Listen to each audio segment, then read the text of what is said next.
All right, so in today's video, we're going to take a look at the market crashing on the S&P 500. I'll give you some insight on the SPY and maybe a few tips along the way. So let's check it out. If you're kind of getting into the market right now and getting started, remember to always continue to learn and evolve. There's actually a course I'm working on trading during a correction.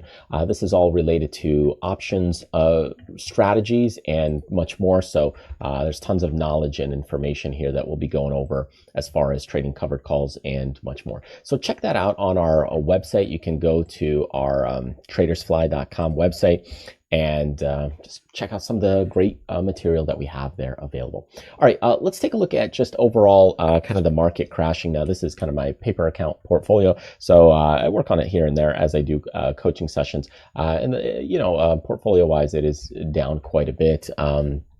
And it's not doing so great or amazing. So as you look into some of these things and portfolios, you start wondering, well, what do I have? What's going on? Look, everything is kind of red. So just looking at what you've got going on, the whole trade deck is red. But what you're really looking for is also I have some negative deltas.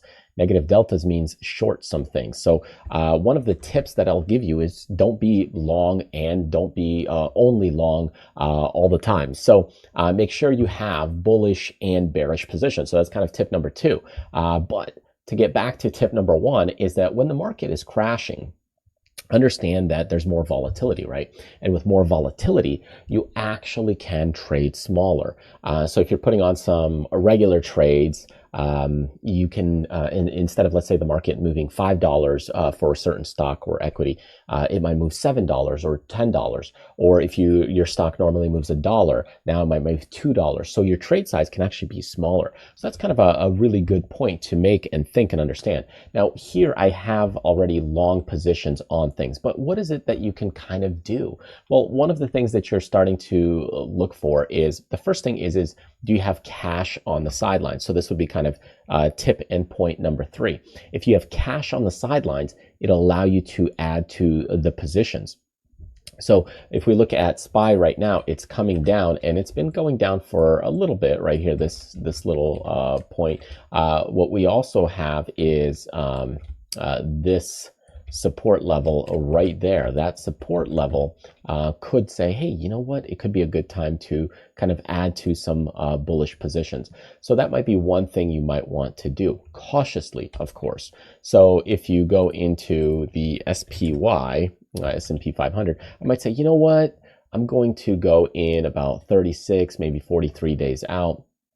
And let's go 36. Let's say 36.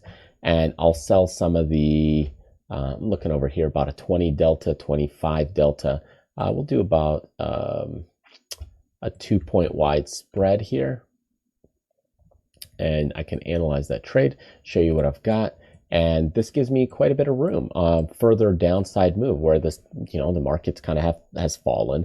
I've got some extensions. I might do 2 or 3 contracts in this one. Okay, so just putting on a little bit of capital. Then what I will do is, let's go to a 43-day over here and maybe do something 415 and a 410. We'll analyze that trade. This one's a $5 wide, so I'll do 2 of those and then maybe do a 57 as well. We'll go about a 15 delta on this one, 17 delta. Just trying to spread some strikes around in this case. And we'll go maybe 3 or 4 contracts. So now I've got a different position spread out in some different zones. So that's pretty cool. And what I can do is now push some of these orders into that account, because now if we continue to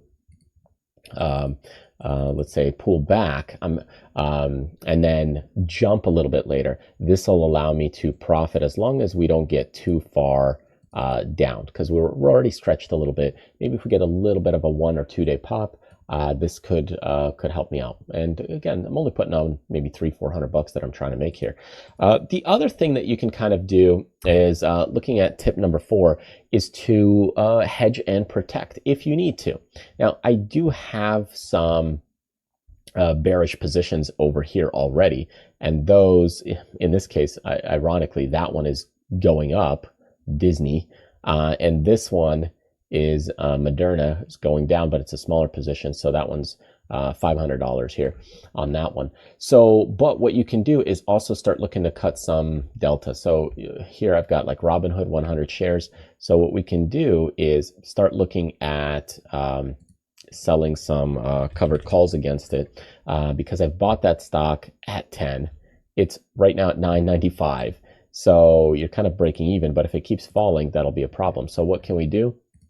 We could sell a call against it, and I might do 15, let's go 22 days out, right at the 1050. So if that stock reaches 1050, I'm out of the position. But if it doesn't, I make 18 bucks. It's not a big position. It's just 100 shares, so it only ties up about $500 worth of capital. But by selling that call, I cut my delta to 66. So that's pretty good.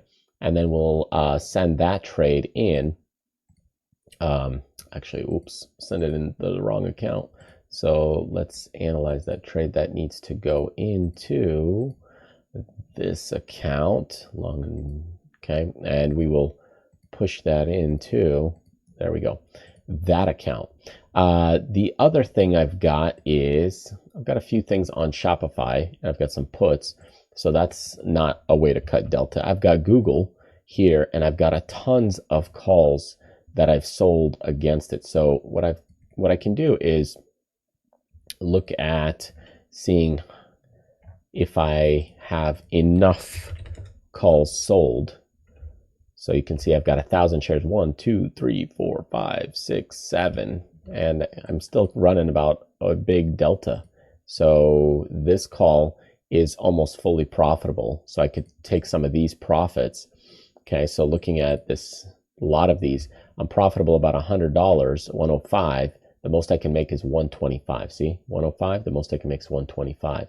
So checking all these, same thing. The most I can make is 57. I'm up 47. So by looking at all these, I can pretty much close all of this down, collect 684, and then start selling some new ones because my delta is almost still 1,000. So what we can do is create a closing order, send that one in, can create a closing order, send that one in. Actually, maybe we do it from here. Why don't we do it this way? Create a closing order, and I'll just blast all. So we will create closing order, create closing order, create closing order, and last one. And now what I can do is send all of them at once, and we'll see if they get filled. Boom, boom, boom, boom, boom. All right, so that'll be pretty cool. There it is. A lot of them are filled. Okay, so now that I'm back to kind of my 1,000 delta and this stock is a bit higher, I can start selling new positions because I had them at 144, 147, 155. I'm going to go in and do the same process. So where do we go? I will open up everything I got. I'm going to go maybe 10 strikes. And now let's start trading. So we'll sell, let's go maybe 14 strikes. We'll go 15 days here. I'll sell this one. We'll do a blast all. I need about 10 of them. So this one, 22. I'm checking the delta here. Delta, delta, delta. How about that one for 110? How about 137? I already got a 137. Let's switch that to a 138. And let's open up more strikes, 22. And then we'll do one over here, 36 days. We'll do a closer one further out in time in case we get a market pullback. So we got probably near that spot, 1, 2, 3, 4, 5, 6, 7, because they only let you do 8 anyway. And we'll do an extra one here and an extra one there. Okay. All right. So we'll send that in. Let's see if they get filled. And now what we're doing is cutting delta. Look at this delta now. We got 821 in delta. So I've sold quite a few. And there's probably more that are coming in. And I might sell a couple extras because by selling a few extra calls in a margin account, you're cutting a little more delta. And even 85 days, why not? Even though those are, I don't want to go too far out, but that's starting to kind of spread some additional risk in there. There. So we cut some more delta down about 800 here. So this is some couple of concepts you could start looking at as you're starting to really actively trade and put on some positions. But those are a few tips for you. Is that you've got a lot of positions there that could be working against you. So cut delta, and you can do this for other positions. Here I've got a CRM position, and now we're looking at this. I might say, you know what? Let me sell another covered call on this. I bought the stock at, you can start looking at it. I bought it at 157. So let's kind of start cutting some deltas. Rather than buying a put, I'd rather just cut deltas this way. Now the put will help you much more if you really get a nasty crash. But this one is still pretty good, not bad. It's a good starting point. And we'll move that to the long investments. Okay, so that's kind of a few things that I look at and do as the market pulls back. As for the SPY, yeah, I mean, here's kind of our base and support, and if we don't get down into that level and bounce, that could be an issue. Just overall looking at, let's just check out the overall market here with a lot of the things going on. I got Microsoft that's actually up $1, IBM down, CRM down. I mean, most things are down right now. Netflix is breaking even, and I've got Tesla and Adobe down in a big way. So as you can see, a lot of things move in groups here. So anyway, I hope that helps. Truly appreciate you sticking with me. Check out our website, tradingwebinars.co, or if you want to learn a lot more, the tradersfly.com website also has a lot of courses, material, and more great goodies. The webinars has free mini things, cheat sheets, guides, and other things as well that you could look at to continue to learn and build up your education. I'll see you in the next video. Take care.